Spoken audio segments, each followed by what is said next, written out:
I spend a lot of time talking about the conduct of cultural property crime itself. So I thought it'd be interesting to spend a moment talking about the politics around cultural property crime. Some of these aspects are more immediately, obviously significant in relation to cultural heritage and crime and politics. Some of them are just particularly curious aspects, but for example, it's very clear in a lot of places that there are distinct trends in the politics of the criminals themselves. For example, in the United Kingdom, it seems that they are extremely disproportionately pro-Brexit, even more so than any other identifiable demographic. In other countries, we can see there's a very significant leaning towards extremism in terms of ethnic politics or religious politics. Like in Turkey, very many of them, not just at an individual level, but in terms of the community level, the way they organize themselves online as communities, there are leanings towards Turkish nationalism and Islamism among looters and traffickers. And they make this very clear themselves, not just through the identities that they express individually, but also the profiles of the communities, the kind of material they share. Some of them will post extremely racist material, some of them will post explicitly jihadist material, including stuff that talks about different ways of engaging in jihad beyond violence and beyond propaganda, but also in terms of financing.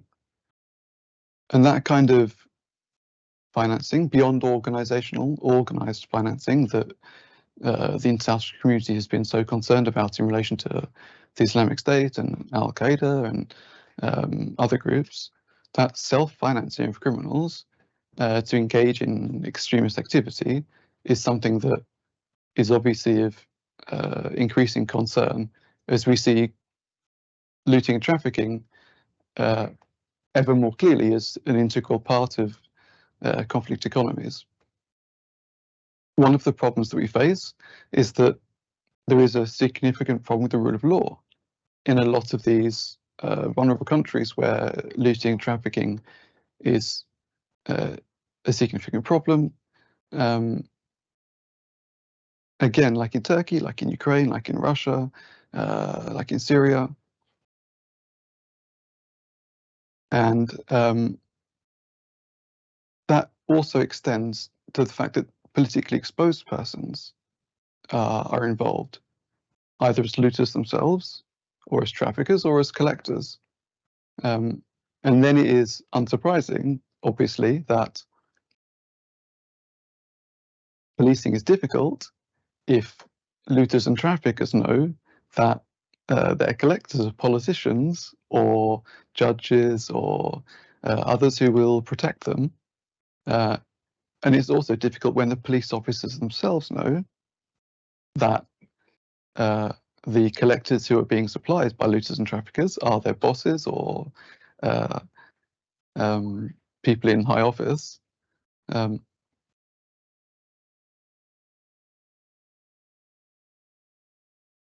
It's also a problem because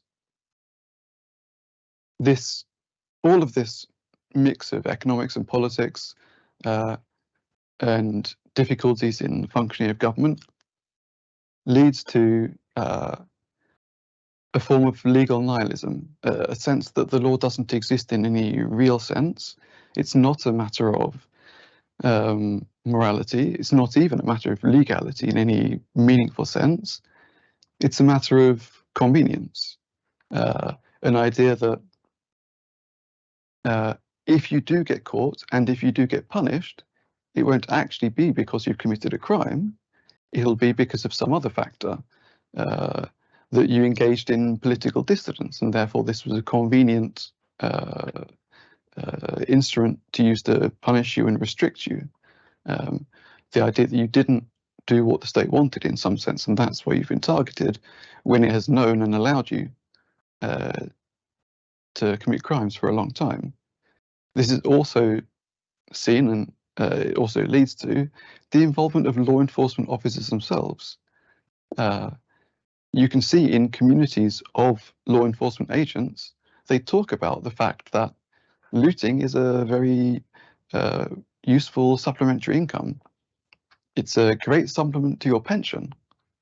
And again, because police officers and because border guards know that lots of their colleagues are involved in it, and because they know it's going to be, might be part of their pension, or it's the part of the pension of their colleagues, they're very reluctant to actually enforce the law when they don't think it is as significant as other offences, especially when they realise that it's not going to be popular among their friends and colleagues.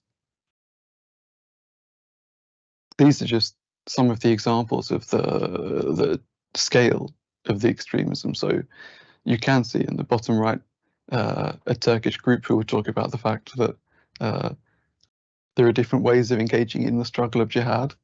Others who will talk about the fact that the Ottoman Empire is going to return. And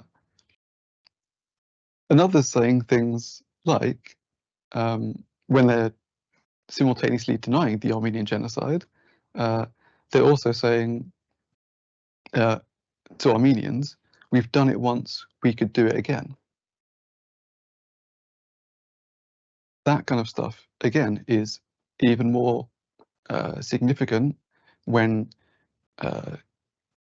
you can identify looters who are Turkish nationalist in identity, Azeri or Azerbaijani in ethnic or state citizenship identity, who are members of these communities, who are members of the Grey Wolves, which is a fascist paramilitary organization in Turkey, which is notorious for its engagement in violent acts against minorities in societies where there is a Turkish diaspora with lots of nationalists within it. And this idea that there will be looting and trafficking of cultural property of Armenians in Azerbaijan during the war there. And not only will it act as some kind of incentive or financing for soldiers, but also for paramilitary fighters and just civilian extremists. This is something that we can see particularly in Ukraine, in Russia's war in Ukraine. Now, it's absolutely clear that there are looters on both sides, among the civilians, among members of the armed forces, and that's inevitable as it is in any society.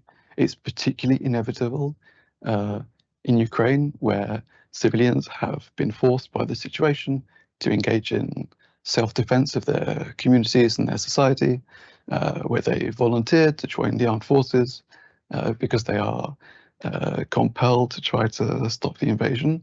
But even there, among Ukrainian citizens, the looters are notably Russian nationalist in identity. It's something that even the looters themselves talk about, the fact that a lot of them are nationalists, a lot of them went and joined the paramilitaries voluntarily in 2014 to support the invasion rather than to stymie it. And it's very noticeable also directly on the Russian side in terms of soldiers, paramilitary forces and the rest, mercenaries like Wagner group fighters, that there is a significant undercurrent of looters and traffickers and of looting and trafficking. I've been able to find dozens, I'm still working through the numbers, but I suspect hundreds of people who are members of Russia's armed forces, members of its Cossack guards, members of its mercenary groups, members of collaborating structures, or just individual collaborators. And I've been able to identify them by looking through looting communities and just finding the people who self-identify. And these include people who have acted as counter-revolutionaries in Ukraine's Revolution of Dignity in 2014, people who've joined paramilitary groups to support the occupation of Crimea, who've then ended up as members of special forces for Russia, or propagandists who've supported the intensification of the invasion since 2022. And again, this is this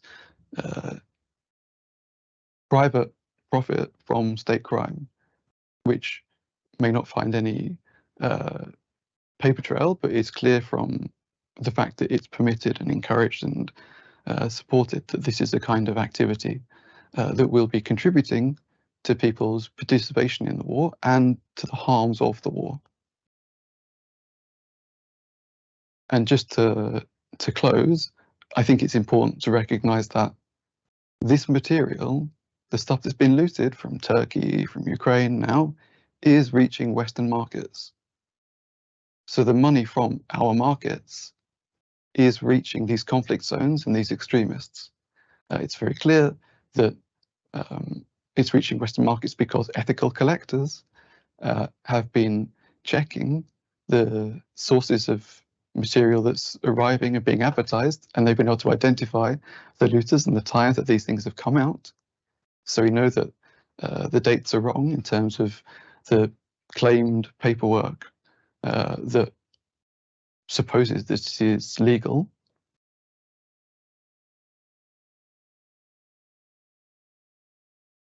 And we also know that on top of everything else, this material is being misrepresented to feed into nationalist narratives within the conflict zone and to feed into international misunderstandings of the conflict in market countries. So, for example, this silver ingot was looted from Ukraine, smuggled out through Russia, and then advertised on international markets as having come from Kiev, Russia, which gives the impression that really Ukraine is not a state at all, it's just a province of Russia. Now, that information not only helped us to understand the smuggling route for this silver ingot, but obviously, again, emphasizes the politics of the people who are involved in the looting and trafficking, and the effect that this kind of activity can have on understandings, and therefore the risks of all of these interplays between cultural property crime and political violence. Thank you.